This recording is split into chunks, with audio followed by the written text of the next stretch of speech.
Namaste, sir. Good morning and welcome to Meta Equities M-Pod episode 3. This is our Diwali special edition of Samvat 2081. And we're very glad to have Nilesh Bhai Shah of Kotak with us today.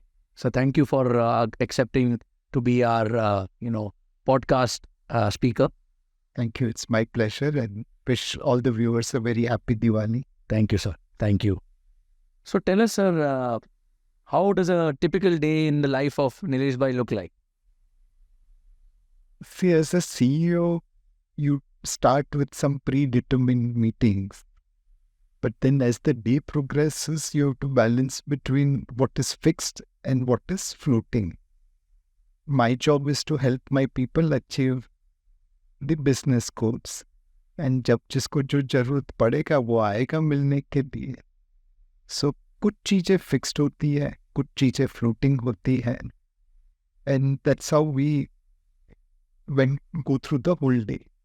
And what about fitness regime, sir? Do you pursue any kind of a fitness activity or anything? Not that I should be asking.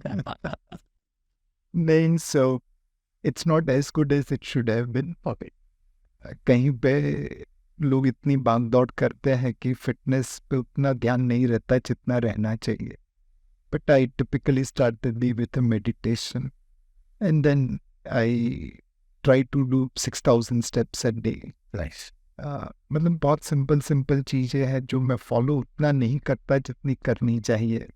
Like आप सीढ़ियाँ चढ़ जाए rather than lift. Instead of taking auto or a car, try to walk short distances. मेरे लिए एक अच्छा है, driving नहीं आती है तो कई बार चल के ही जाना पड़ता है. Interesting. And how do you manage to always stay calm and composed, Nilesh, right? I think this question everyone wants to ask. I mean, we always let our tempers get the better of us, but we've always seen you over the last, decades, calm, composed, ever smiling. So with this kind of volatility and such markets, we always see a smile on your face. Well, a lot of credit should go to my wife. उसने, एक anchoring दी थी शांति की, calmness की. And दूसरा, मतलब कई बार गुस्सा करके देख लिया कि आउटपुट तो कुछ मिलता नहीं है. तो अब मतलब उम्र के साथ साथ ये अकल आ गई कि शांति रखिए, उससे काम होने की उम्मीद बहुत ज़्यादा है. Sir, your career has been an inspiration to many in the finance world. Can you share a defining moment in your career that helped shape you as an investment professional and get where you are today? So, see, becoming a professional is a journey. And it doesn't happen overnight. It happens over a period of time. So the most defining part in my career is that I made so many mistakes. But I honestly try to ensure that I don't repeat those mistakes. So in 97, when I was managing fixed income, went into credits which were not good, lost money. Thereafter, I was very, very careful. Not that I didn't make further mistakes, but they were far smaller compared to what I could afford. In 2000, like any other retail investor, TMT had pushed us. Realized that valuation is also critical. 2008, infra stocks, again we saw, what can go wrong. So the whole cumulative knowledge is that make mistake, but don't repeat. So sir, taking a cue from this, आपने बोला valuations, were not appropriate then. How do you feel about the present markets? If one were to not make mistakes going forward, where do you think we are in terms of valuation today? अगर अपनी market देखे तो बचपन में देखी हुई एक movie याद आ जाती है, अमर अकबर एंथनी. उसमें 3 किरदार थे, अमर अकबर एंथनी, और उस वजह से फिल्म ब्लॉकबस्टर हिट हो गई. तो हमारी मार्केट में अमर है वो फंडामेंटल्स है. 2010 से 2020 के बीच में कॉर्पोरेट इंडिया का प्रॉफिट 3 लाख करोड़ से 4 लाख करोड़ हुआ. तो उस 10 साल में मार्केट ने भी कोई बहुत ज़्यादा रिटर्न नहीं दिया।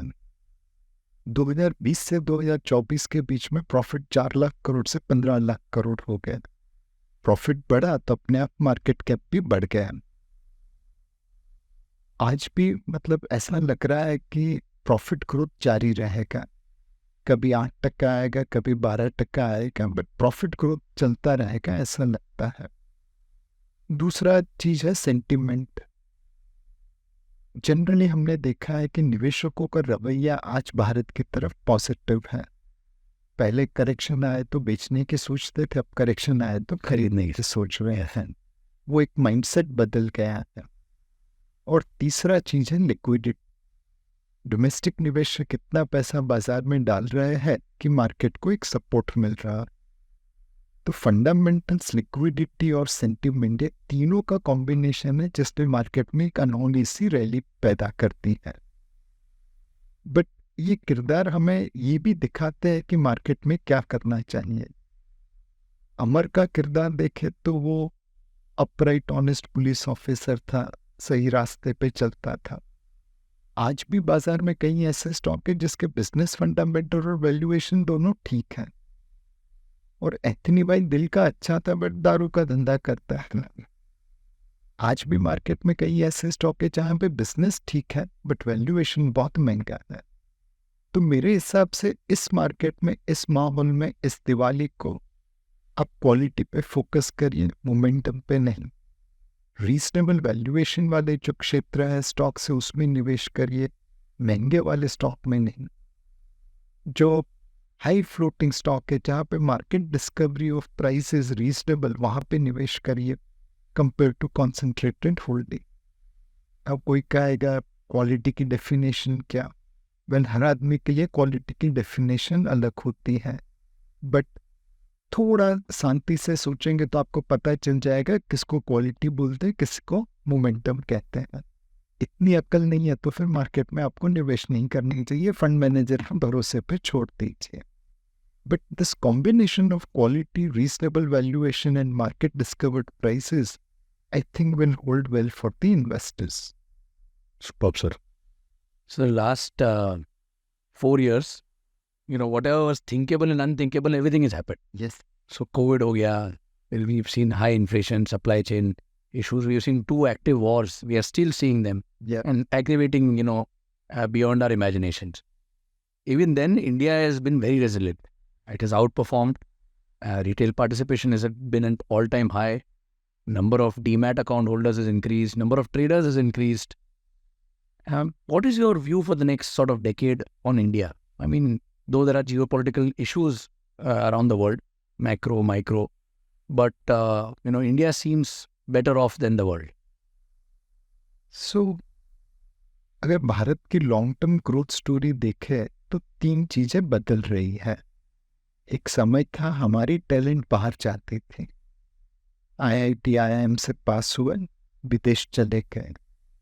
वो टैलेंट बाहर गई तो सत्या नडेला माइक्रोसॉफ्ट चला रहा है, सुंदर पिचाई गूगल चला रहा है, शांतनु नारायण एडोबी चला रहा है। आज कुछ टैलेंट बाहर जरूर जा रही है बट बहुत सारी टैलेंट भारत में रह रही है। वो अब भविष्य की माइक्रोसॉफ्ट, भविष्य की गूगल, भविष्य की एडोबे शायद छोटी मात्रा में से बट भारत में बनाएंगे। दूसरा था कि एक जमाना था जब अगर आपके पेरेंट के पास पैसे नहीं हो तो आप धंधा कैसे करते, बाजार से पैसा उठाना बहुत मुश्किल था। आज की तारीख में ये हो गया है कि अगर आपके पास आइडिया है तो आप वेंचर कैपिटल से, प्राइवेट इक्विटी से, एंजल इन्वेस्टर से पैसा उठा सकते हैं। अब बाप के पैसे की जरूरत नहीं है, अपने आइडिया में दम है तो बाजार से पैसा मिल सकता है। और फाइनली एक एंटरप्रेन्योर क्रिकेट के वो बैट्समैन की तरह होता है, जब बैटिंग पिच मिले तो अच्छे रन बनाता है, बॉलिंग पिच मिले तो उतने ज़्यादा रन नहीं बना पाता। हमारे यहाँ पे पिच होती थी इंफ्रास्ट्रक्चर। आज भारत में इंफ्रास्ट्रक्चर की अवेलेबिलिटी है। बीकेसी में जहाँ पे इतना ट्रैफिक जाम है वहाँ पे मैं ये बात कह रहा हूँ। सो ऐसा नहीं है कि सारे भारत में इंफ्रास्ट्रक्चर अवेलेबल हो गया, लेकिन पावर में जहाँ पहले पावर कट रहते थे, आज बहुत कम हो गए हैं। हाईवेज जो 3-4 दिन लेते थे, आज उसी जर्नी आप 1-1.5 दिन में कर सकते हो।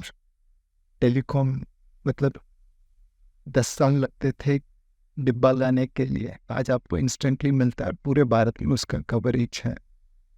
तो ये सारी चीज़ें मिला के एक बेटिंग पिच बना रहे हैं हमारे एंटरप्रेन्योर्स के लिए, जिससे आज इक्विपमेंट मिला है, वो पैड, हेलमेट, ग्लव्स, बैट सब लेके खड़ा है, बिकॉज उसके पास कैपिटल है।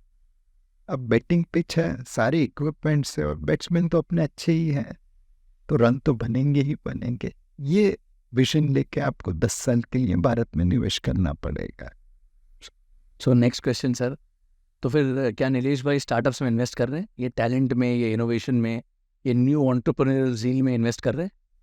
सो मतलब कुछ स्टार्टअप्स में मैंने निवेश किया है, बट उतना नहीं किया जितना एक निवेशक को करना चाहिए।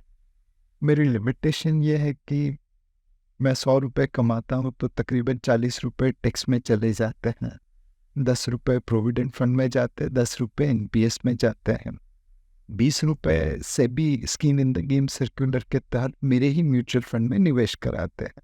अब बाकी 20 रुपये बीवी लेके जाती है, तो जेब में पैसा ही नहीं है। इंटरेस्टिंग सर, एक मूवी देखी थी मैंने बहुत साल पहले, जिसका नाम था वॉल स्ट्रीट। उसमें बोलते थे greed is good, greed for the better word, greed for the lack of better word is good. आज wherever I'm going, wherever I'm traveling, whoever I'm meeting, at least with the young investors, people in college also, I am seeing that trading और F&O का जो investment का trading culture है वो बहुत बढ़ रहा है। And they seem to utilize all their valuable free time in trading. Some message for the young and the energetic youth of India, जो मतलब ट्रेडिंग की तरफ बहुत ज़्यादा रुचि ले रही है। any सो वही मूवी में अगर आप देखें, गॉर्डन ग्रीको का अंत क्या होता है, करेक्ट, ग्रीड इज गुड बोलने वाला खुद अंत में तबाह होता है। हमारे लिए जो एको होना चाहिए, नो ग्रिड नो ग्लोरी, ना हम भाई में आए ना लालच में आए, be maintain equilibrium. Now trading, अगर इसमें आपको सक्सेसफुल बनना है तो ये बहुत ही कठिन रास्ता है, because 9 out of 10 people trading will lose money. इसमें वो लोग सक्सेसफुल होंगे जिसके पास बेटर कनेक्टिविटी होगी, बेटर डेटा एनालिटिक्स होगा, जिसके पास बेटर एल्गोरिथम होगा। अगर आपके पास ये नहीं है तो आप वो क्रिकेटर हैं जो बगैर हेलमेट, बगैर पैड, बगैर ग्लव्स ब्रेकली जैसे फास्ट बॉलर को खेलने जा रहा है, या बुमराह के सामने खड़े रहने वाला है। अब आप में इतनी कैपेसिटी है तो जरूर जाइए, बट ज़्यादातर लोग की क्या हालत होगी आप और मैं समझ सकते हैं। So trading for an ordinary investor is आपका फेमस स्टैच्यूटरी वार्निंग है, trading is injurious to your निवेश फाइनेंशियल हेल्थ। अच्छा पैसा बन जाता है, लॉन्ग टर्म निवेश करके अच्छा पैसा बन जाएगा। तो Y go for a very hard way of making money rather than easy way of making money? Warren Buffett को किसी ने पूछा था कि वॉरेन भाई आपके बारे में तो इतनी किताबें लिखी गई हैं, तो is there anything which people don't know about you? Because there is no other Warren Buffett. Now if you have already told how you made money, then why is there is no second Warren Buffett? So कुछ तरकीब आपने छुपा के रखी है। So Warren Buffett said, I haven't hidden anything. Whatever I know, I have shared with people. But there's no second Warren Buffett because there's no other person who has same discipline and patience like me. I have made money with patience. People don't have that kind of patience. That's why there's no second Warren Buffett. Sir, we have seen a gold rush, और अब हम IPO rush देख रहे हैं। मतलब with the recent Bajaj Housing Finance IPO and all the SME IPOs that we are seeing, मतलब the kind of money that is flowing into the Indian IPO markets has been phenomenal. Retail liquidity has really changed India's stock market rally. So, but a lot of IPOs are, being planned. So, what is your advice to entrepreneurs business owners on how they should plan their IPOs or whether they should plan not plan, मतलब कुछ आपकी एक इतने years का wisdom? सो एक निवेशक के रूप में मैं यही चाहूँगा कि आज की तारीख में आईपीओ मार्केट में गधे घोड़े सब बिक जाएंगे, बट लॉन्ग टर्म के लिए अगर आप इन्वेस्टर का पैसा चाहते हैं तो ये सलाह फॉलो करना जरूरी। अगर मैं किसी के पास जाके कहूँ कि ये मेरी कंपनी और मुझे पैसा चाहिए, तो शायद उससे उतना विश्वास नहीं आएगा। उसके सामने अगर मैं 1 साल पहले उनसे मिलता हूँ कि ये मेरी कंपनी है, ये हमारा विजन है, ये हमारी रूपरेखा है, तो मैं आज पैसे नहीं उठाने आया, 1 साल के बाद 1.5 साल बाद पैसा उठाने आऊँगा, तो आपकी रिसेप्शन अलग हो जाएगी, आपकी छवि अलग बन जाएगी। सेकंड चीज, जब आप आईपीओ करने आते हैं तो कई बार लोग ओवर प्रॉमिस कर देते हैं। हमेशा याद रखिए, under promise and over deliver is the best way. और तीसरी चीज है, कई बार लोग आईपीओ में 5-10 रुपया ज़्यादा कमाने के लिए शॉर्ट टर्म इन्वेस्टर्स को अलोट कर देते हैं। वो जरूर खरीद लेंगे, आपका इश्यू निकाल लेंगे, बट बाद में बाजार में तुरंत बेच देंगे। तो बेहतर है कि आप ऐसे निवेशक को पकड़िए जो 1 साल के बाद भी आपकी कंपनी में बैठे रहेंगे। हर आईपीओ प्रमोटर से मेरी एक ही सलाह है, आप अपने मर्चेंट बैंकर को ये मैंडेट दीजिए कि जो भी इन्वेस्टर को तुम एंकर अलॉटमेंट दे रहा है वो 1 साल के बाद भी रहना चाहिए, और 1 साल के बाद अगर वो रहा तो ही मैं तुमको फीस दूंगा। ये एक रूल अगर आप अपना लेंगे तो आपका इशू वैसे ही अच्छा सा हो जाएगा। Very correct, sir. It's a good thought process. एक इंटरनेशनल डाइवर्सिफिकेशन लोगों के दिमाग में शुरू हो गया है. Lot of people are migrating to Dubai. Lot of people are investing using their LRS limit. But obviously not a lot of people know about it. But according to you, international diversification करना चाहिए Indian investors को, और markets are good enough over here, we should just ignore? सो मेरे हिसाब से थोड़ा diversification करना चाहिए। एक, बहुत सारे लोग अपने बच्चों को बाहर भेजना चाहते हैं पढ़ाई के लिए, कई लोग फॉरेन में वेकेशन लेना चाहते हैं, कई लोग ऐसी इंडस्ट्री में एक्सपोजर लेना चाहते हैं जो भारत में अवेलेबल नहीं है। अब ये सारी चीज़ें आप तभी कर पाएंगे जब आप विदेशी सिक्योरिटीज़ में निवेश करेंगे, विदेशी मार्केट में निवेश करेंगे। तो थोड़ा बहुत पैसा डाइवर्सिफाई करना चाहिए एलआरएस लिमिट के तहत, उसमें कोई गलत नहीं है, बट ज़्यादातर पैसा भारत में ही रखना चाहिए, बिकॉज हमारी ग्रोथ स्टोरी आने वाले समय में दुनिया के बाकी देशों के सामने अच्छी रहेगी। Absolutely. Sir, gold and wealth accumulation are significant traditions during Diwali. How would you guide investors in balancing between traditional assets like gold and modern financial instruments like equities or mutual fund? सो मैंने हमेशा यही believe किया है कि सोने से ज़्यादा सोने जैसे एंटरप्रेन्योर में निवेश करने में मज़ा आता है, बट अगर सोने में अगर आप निवेश करें तो गलत बात नहीं है। At least at this point of time सोने में हमने बहुत बड़ी तेजी हासिल है। हम तकरीबन 2020 से सोने के ऊपर बुलिश हैं। 20, 22, 23, 24 में ये कॉल सही गिरा, 21 में गलत आया था, पर ठीक है, आप 3-4 साल का व्यू लेके सोने में निवेश करते हैं। Central banks of the world have become like Indian housewives. They are buying gold as much as Indian housewives are buying. अब उन दोनों के कंपटीशन में सोने के भाव ऊपर जा रहे हैं, तो डेफिनेटली सोने में निवेश करना चाहिए एज एन एसेट क्लास। हमें लगता है कि वो मार्केट को, फिक्स्ड इनकम मार्केट को आउट परफॉर्म कर देगा। सोने में खरीदते समय एक चीज़ का ध्यान रखना चाहिए, दिवाली के दिन पे, धनतेरस के दिन पे लोग जाके छोटी छोटी मात्रा में सोने खरीदते हैं, 1 ग्राम, 2 ग्राम, 5 ग्राम। उसमें आप जो ट्रांजैक्शन कॉस्ट देते हैं वो 20, 30, 40% रहती हैं।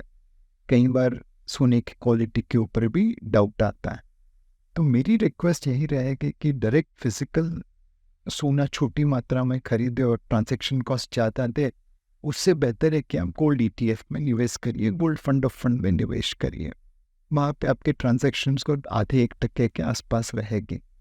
तो सोना जरूर खरीदिए, बट उसमें खरीदने की जो अप्रोच है वो मॉडर्न बना दीजिए।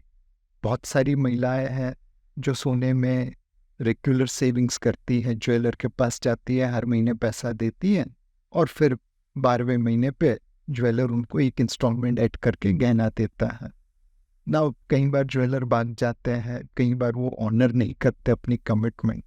तो यही चीज़ आप गोल्ड ETF में SIP के जरिए अचीव कर लीजिए। तो छोटी मात्रा में गोल्ड खरीदते समय ट्रांजैक्शन कॉस्ट का ध्यान रखिए। ज्वेलर के वहाँ पे SIP करें, उससे बेहतर है कि गोल्ड फंड में SIP करिए। True sir, absolutely. सर, जो लास्ट वीक हमने देखा चाइना में ऑलमोस्ट $1 ट्रिलियन का एक स्टिमुलस पैकेज दिया, which is in value terms one of the highest ever stimulus package we have seen. उसके बाद we have seen money has also started to flow towards China. So, do you think Dragon is coming out of recession? Yeah. What is your sort of take on this? So, see, China एक बहुत बड़ी economy है और उनकी execution capability अचरबी है। वो 7 दिन में अस्पताल खड़ा कर सकते हैं, 1.5 दिन में रेलवे स्टेशन बना सकते हैं। तो अनडाउटेबली ड्रैगन है। बट आप स्टिमुलस पैकेज कब देते हैं? जब आपकी हालत खराब हो। एंड स्टेरॉइड्स देने से रिकवरी तो आ ही जाएगी, बट उसकी साइड इफेक्ट भी रहेगी। पिछले 10 साल से अगर हम चाइना की अर्निंग पर शेयर देखें तो मोटा मोटा सेम रही है। कारण यही है कि प्रॉफिट तो बढ़ा, बट डाइल्यूशन होता गया इक्विटी शेयर कैपिटल का। रिटर्न ऑन इक्विटी कम है बिकॉज कैपिटल एलोकेशन एफिशिएंसी है नहीं। ऊपर से जो हुक्म आया उस हिसाब से कैपिटल में निवेश हो जाता है। तो ये सारी चीज़ों को मद्देनजर रखते हुए निवेशकों को डेफिनेटली चाइना में ध्यान रखना चाहिए। बहुत बड़ी इकोनॉमी है, दुनिया की सेकंड लार्जेस्ट इकोनॉमी है। बट पिछले वीक में चाइना ने 25% रिटर्न दिया, इसलिए मैं निवेश करूं, ये गलत होगा। सो सर, आपने म्यूचुअल फंड सही है का जो एक कैंपेन था उसको लेके पूरी इंडस्ट्री ने, मतलब I think mutual fund SIP को मतलब Tier 2 Tier 3 एंड काफ़ी अच्छा पेनिट्रेट किया। And I think SIP culture बहुत अच्छी तरीके से बढ़ भी रहा है ना, काफ़ी inflow month on month we are seeing that progression is fantastic. So just some gyan on why mutual fund is सही, क्योंकि ये बहुत ज़रूरी है लोगों को, यंग एटलीस्ट यंग इन्वेस्टर्स को समझना कि म्यूचुअल फंड एक्चुअल सही है। सो म्यूचुअल फंड इसलिए सही है बिकॉज ये एक इंडस्ट्री ऐसी है जहाँ पे मैन्युफैक्चरर, डिस्ट्रीब्यूटर और इन्वेस्टर तीनों का सही तरीके से इंटरेस्ट अलाइंड है। अगर आप लेट्स से स्मॉल सेविंग्स में चले जाए तो वहाँ पे रिटर्न महंगाई से कितना ज़्यादा होगा पता नहीं है। अगर आप इंश्योरेंस या उसमें चले जाए तो कई बार ट्रांजैक्शन कॉस्ट बहुत ज़्यादा होती है। म्यूचुअल फंड एक ऐसी स्कीम है जहाँ पे आपका इंटरेस्ट अलाइंड रहता है। मैन्युफैक्चरर हमारे जैसे लोग पैसे बनाते हैं, आप जैसे डिस्ट्रीब्यूटर भी पैसे बनाते हैं और निवेशक भी पैसा बनाता है। सो alignment of interest is the first thing. There is no other industry in financial services where interests are so much aligned. Second चीज है कि कई बार लोग डायरेक्टली निवेश करते हैं, मोमेंटम पे आके निवेश करते हैं, टिप्स पे आके निवेश करते हैं। आजकल तो व्हाट्सएप एंड टेलीग्राम पे भी कितने फ्रॉड एब्सोल्युटली। अब वहाँ पे तो आपका पैसा जाएगा। जबकि आप म्यूचुअल फंड के जरिए निवेश करते हैं, आप 500 रुपये से 150 रुपये 250 रुपये से चालू कर सकते हैं। आपको एक प्रोफेशनल मैनेजर की एक्सपर्टीज मिलती है, आपका पैसा सेफ है सेबी रेगुलेशन के तहत। तो एक ऑर्डिनरी इन्वेस्टर के लिए म्यूचुअल फंड से बढ़िया कोई प्रोडक्ट ही नहीं है, जहाँ पे रियल रिटर्न भी है और सिक्योरिटी भी है सेबी रेगुलेशन की। सर, इट्स बिकमिंग मतलब जो क्लाइंट एक्सपेक्टेशन मैनेज करना बहुत डिफिकल्ट हो रहा है डिस्ट्रीब्यूटर्स, वेल्थ मैनेजर्स को, बिकॉज क्लाइंट बोलता है मैं ही सही हूँ, एंड लास्ट 3-4 साल में जो पैसा बना है, एंड नो डाउट लोगों का अच्छा पैसा बना है। तो for us wealth managers, distributors, broking houses, research houses, it's becoming very difficult to manage client expectation. सबको लग रहा है कि नहीं, we can manage our own thing. So what is your message for the or you know some kind of motivation for the wealth managers and distributors, how they should carve out their journey? सो एक अपने client से engage रहिए. Yes, undoubtedly इस bull market में कई लोगों ने direct निवेश करके ज़्यादा पैसा बनाया है.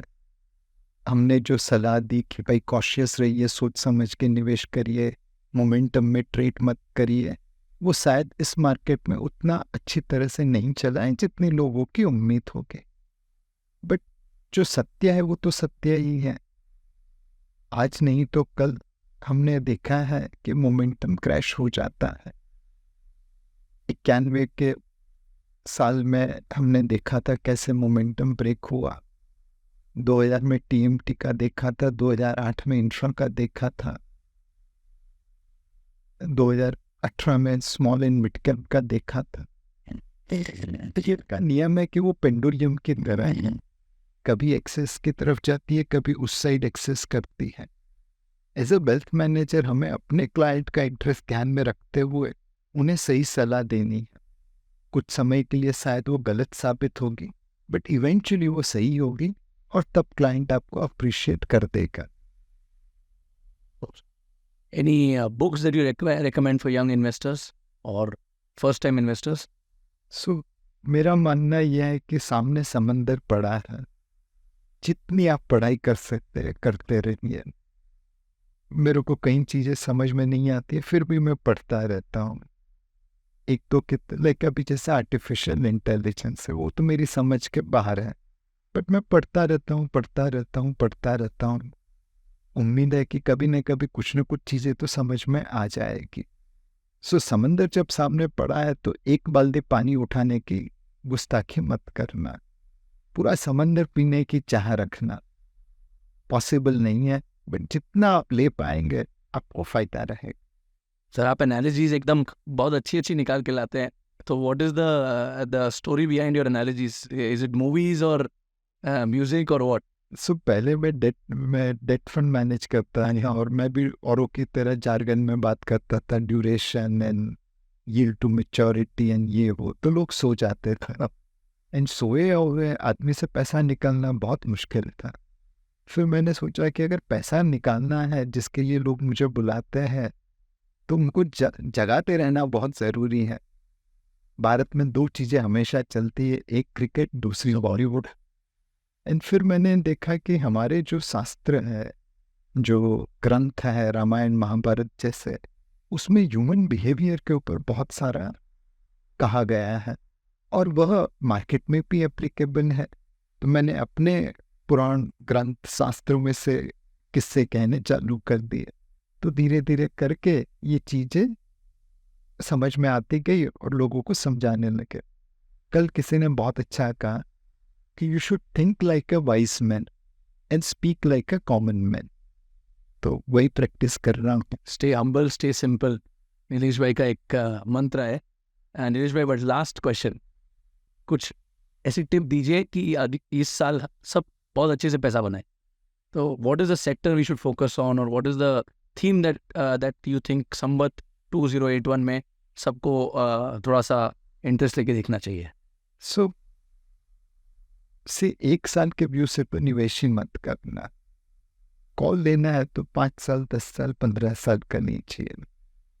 एंड हमेशा ऐसे एंटरप्रेन्योर पे निवेश करिए जिसके पास कुछ विजन हो, जो उसे एग्जीक्यूट करने के लिए मेहनत करता हो, एंड मोस्ट इम्पॉर्टेंटली जिसकी गवर्नेंस के ऊपर आप विश्वास कर सकते हो. नहीं तो वो एंटरप्रेन्योर पैसा अपने लिए बनाएगा, आपको कुछ नहीं मिलेगा. सेकंड चीज, जब आप निवेश कर रहे हैं तो वैल्यूएशन पे ध्यान दीजिए. लॉन्ग टर्म में आपने जितना सस्ता खरीदा है उतना ही ज़्यादा रिटर्न बना पाएंगे. एंड तीसरी चीज, जब आप निवेश कर रहे हैं तो एक पोर्टफोलियो अप्रोच रखिए. कितनी भी मेहनत कर ले, सारे कॉल तो सही नहीं जाएगा. ये जो आपने पोर्टफोलियो अप्रोच बना के रखा है वही आपको मदद करेगा वॉलेटिलिटी सहन करने के लिए. तो एंटरप्रेन्योर ऐसा जिसका business vision, execution and governance अच्छा हो, एंड अपनी तरफ से ऐसे वैल्यूएशन पे खरीदे लॉन्ग टर्म बेसिस के ऊपर जो सस्ता हो, एंड एक पोर्टफोलियो बना के चले ताकि मार्केट के उतार चढ़ाव से डरे नहीं। Fantastic, sir. Thank you so much for accepting to be part of our Mehta Equities MPod Diwali Special Edition. And we wish you and the entire team of Kotak and your family a very happy Diwali and a prosperous New Year. Thank you, and wish all the clients and viewers of Mehta Securities a very, very happy and prosperous Diwali. Thank you. एक last बात कहना चाहूँगा, दिवाली में हम लक्ष्मी माता का पूजन करते हैं, बट अगर पैसा बनाना है तो रोज सरस्वती माता की पूजा जरूर करना।